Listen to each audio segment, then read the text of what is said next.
بسم اللہ الرحمن الرحیم۔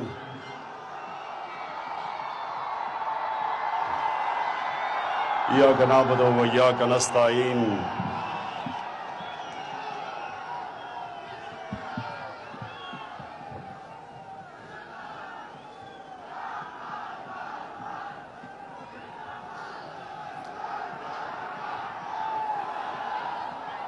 شکریہ میرے قطر کے پاکستانیوں، میں آج بہت خوش ہوں کہ الیکشن کے بعد جو پہلا جلسہ ہے وہ اپنے اوورسیز قطر کے پاکستانیوں کے سامنے ہے۔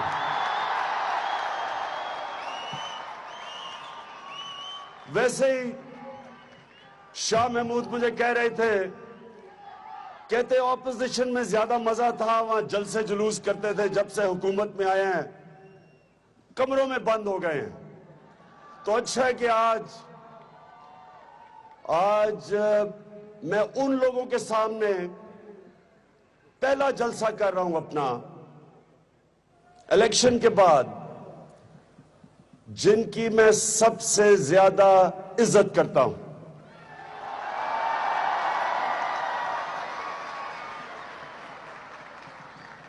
میں جب کرکٹ کھیلتا تھا تب سے بیرون ملک پاکستانیوں سے میری ملاقات رہتی تھی۔ جدھر بھی دنیا میں کرکٹ کھیلتا تھا ادھر ہمارا جو وہاں کے پاکستانی جس ملک میں بھی وہ میچز پہ آتے تھے، ان سے ملاقات ہوتی تھی۔ تو اس لیے میں اپنے بیرون ملک پاکستانیوں کو سب سے زیادہ بہتر سمجھتا ہوں۔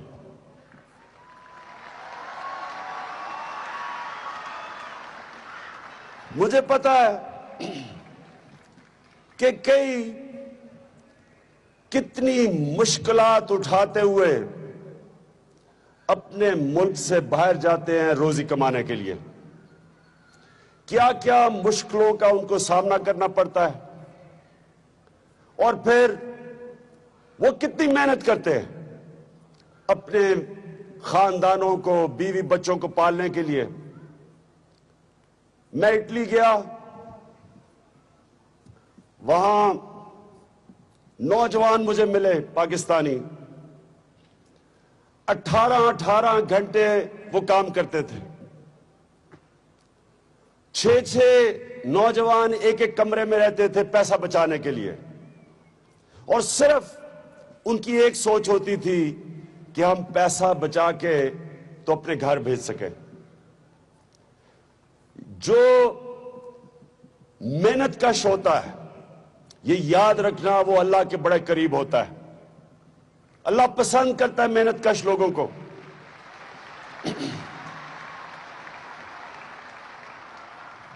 لیکن جو بیرون ملک پاکستانی ہیں، میں پھر سے آپ کو بتاتا ہوں، میرے سے بہتر ان کو کوئی نہیں جانتا۔ میں برطانیہ گیا 18 سال کی عمر میں، تو وہاں میں کرکٹ بھی کھیلی، پڑھا بھی۔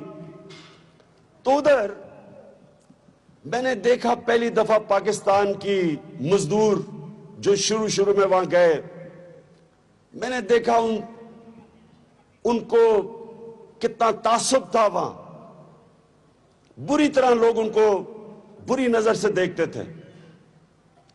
وہاں ایک خاص انتہا پسند برطانیہ میں ہوتے تھے جن کو سکن ہیڈز کہتے تھے۔ وہ صرف رنگ کے اوپر پاکستانیوں کو دیکھ کے کئی دفعہ تشدد کرتے تھے، لیکن وہ بیچارے پاکستانی صرف اس لیے کہ ان کے پیچھے خاندان تھے، وہ صرف اور صرف سارا دن پیسے کماتے تھے تاکہ پیسہ واپس بھیج سکے، صبر کرتے تھے۔ اور پھر انہی پاکستانیوں کو میں نے اٹھتے دیکھا، آہستہ آہستہ ان کی زندگی بہتر ہوتی گئی، 3 نوکریاں کرتے رہے۔ اور وہی میں انگلینڈ کے اندر جو وہ مزدور تھے، 10 سال کے بعد انہوں نے کاروبار شروع کر دیا اور انہوں نے اپنا مقام اٹھا لیا۔ تو میں ہمیشہ ان کی سب سے زیادہ قدر کرتا تھا، کیونکہ میں ایک آسان زندگی میں پیدا ہوا تھا. میرے ماں باپ کے پاس پیسہ تھا، اچھے اسکول میں گیا، میرے لیے تو زندگی آسان تھی. لیکن میں جب ان کی محنت دیکھتا تھا تو میں نے تب سے سوچنا شروع کیا کہ یہ بڑے خاص لوگ ہیں. اور جب وہ محنت کر رہے ہوتے تھے تو وہ سارا وقت پاکستان کا سوچتے تھے، اور کئی انہوں میں سے انتظار کرتے تھے کہ ہاں ایک دفعہ ہم اتنا پیسہ کما لیں گے، ہم واپس چلے جائیں گے پاکستان. ہوتا کیا تھا؟ ان کے بچے وہاں بڑے ہو جاتے تھے، برطانیہ میں، امریکہ میں. جب بچے بڑے ہو جاتے تھے وہ پاکستان نہیں جانا چاہتے تھے، کیونکہ وہ پاکستان ان کے لیے اتنی مشکل جگہ تھی، وہ وہاں جانا نہیں چاہتے تھے. اور وہی جو شروع میں یہ سوچ کے آئے تھے کہ ہمارے جب بچے ہم پیسہ کما لیں گے واپس چلے جائیں گے، وہ پھر اپنے بچوں کی خاطر وہاں رہتے تھے، لیکن ہمیشہ بیچارے ترستے تھے اپنے ملک کے لیے. سب سے زیادہ جو پاکستان کے لیے جب بھی میں ان سے پیسہ مانگا ہے، شوکت خانم کے لیے، پھر بعد میں نمل یونیورسٹی کے لیے، یا پھر تحریک انصاف کے لیے، وہ ہمیشہ اپنے ملک کے لیے دل کھول کے پیسہ بھی دیتے تھے.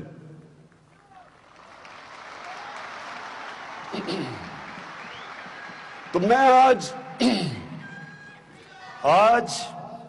میں جو آپ کے پاس آیا ہوں، پہلے تو مجھے یقین کریں مجھے بڑی خوشی ہوئی ہے کہ الیکشن کے بعد پہلا جلسہ آپ کے سامنے ہوا ہے.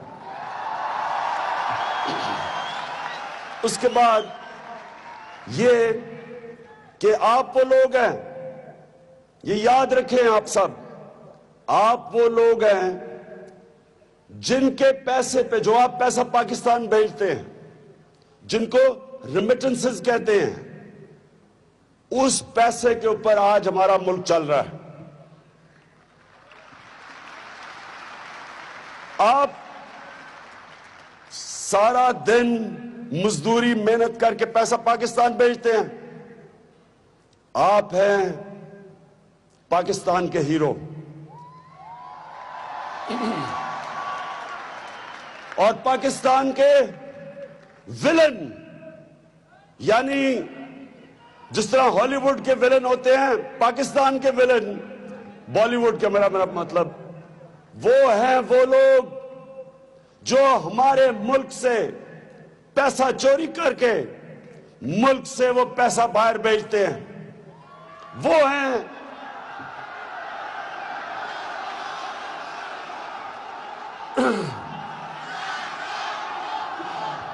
اور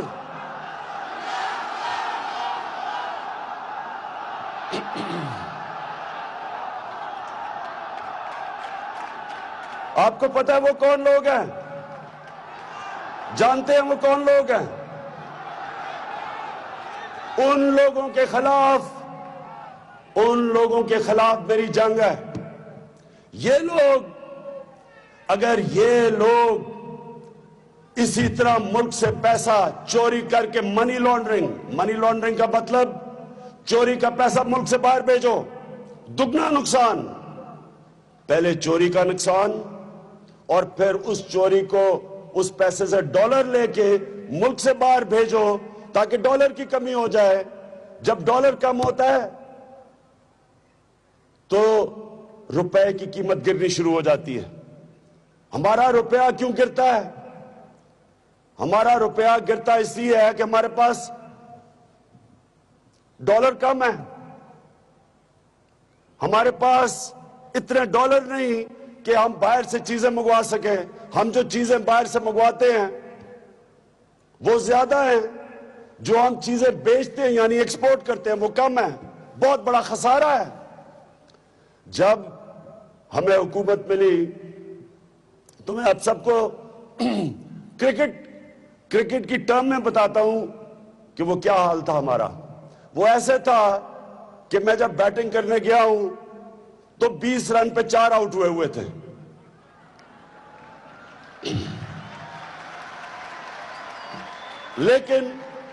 لیکن آپ سب جانتے ہیں کہ پریشر میں کھیلنا مجھے آتا ہے.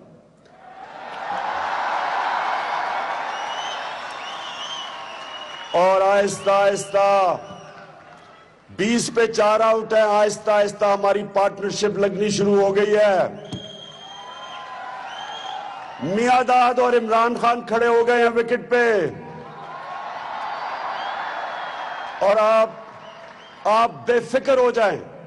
انشاءاللہ ہم آپ کو اس مشکل جو وقت ہے اس سے نکالیں گے. اور میں بھی آج دعویٰ کرتا ہوں یہ انشاءاللہ یہ ملک ہمارا یہ وہ ملک بننے جا رہا ہے جو انشاءاللہ وہ دن آئے گا جو آپ کو اپنے ملک سے باہر نوکریاں ڈھونڈنے نہیں جانا پڑے گا.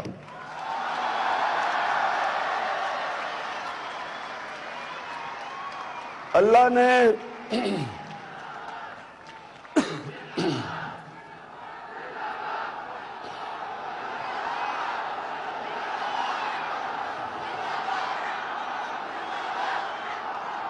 نے اللہ نے پاکستان کو 27ویں روزے پہ بنایا تھا. یہ ایک خاص ملک ہے. یہ یاد رکھنا یہ اللہ کا خاص ملک ہے. اس پہ اللہ کی خاص رحمت ہے. نہیں تو جس طرح کے کرپٹ لوگ جس طرح 2 ہاتھوں سے ہمارا ملک لوٹا ہے کوئی اور ملک ہوتا تو دیوالیہ نکل چکا ہوتا. یہ ملک کو اللہ نے سب پلیز یاد رکھو سب کچھ دیا اللہ نے. یہ وہ ملک ہے آپ کا جس میں اللہ نے کسی چیز کی کمی نہیں کی. صرف فرق یہ ہے کہ اگر ایک ملک کی حکومت اپنے لوگوں کی خدمت نہیں کرتی دیانتداری سے گورنمنٹ نہیں چلاتی تو امیر سے امیر ملک بھی تباہ ہو جاتا ہے.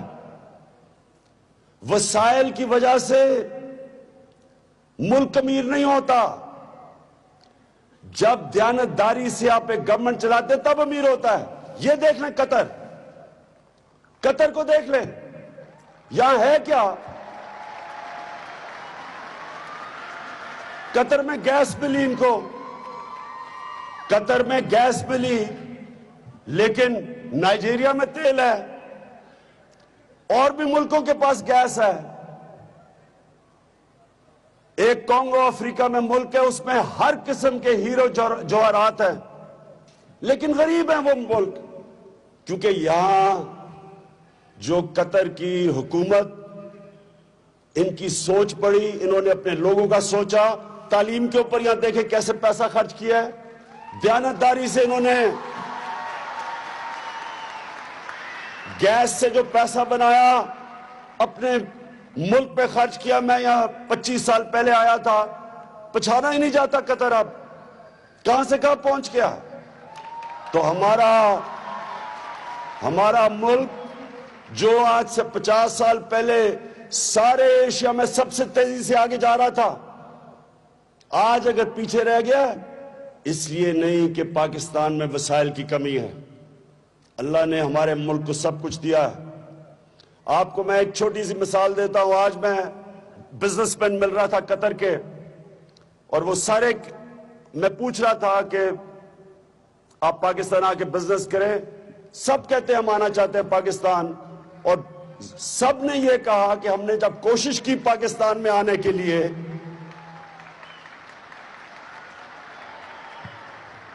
انہوں نے کہا کہ جب ہم نے پاکستان میں آنے کی کوشش کی تو ہمیں 2 چیزوں نے بدل کر دیا. ہم واپس آ گئے. ایک تھی کرپشن. ایک تھی جو آپ کا اتنا مشکل ٹیکس کا نظام ہے. ہم نے ان کا بے فکر ہو جاؤ. ہم نے 46 ٹیکسز سے کتنے کیے 46 ٹیکسز 36 ہے. ہم نے سنے ذرا انہوں نے کہا آپ کے بڑا مشکل ٹیکس کا نظام ہے. ابھی سے ہی ہم نے 36 ٹیکس تھے پاکستان میں. 36 ٹیکس سے ہم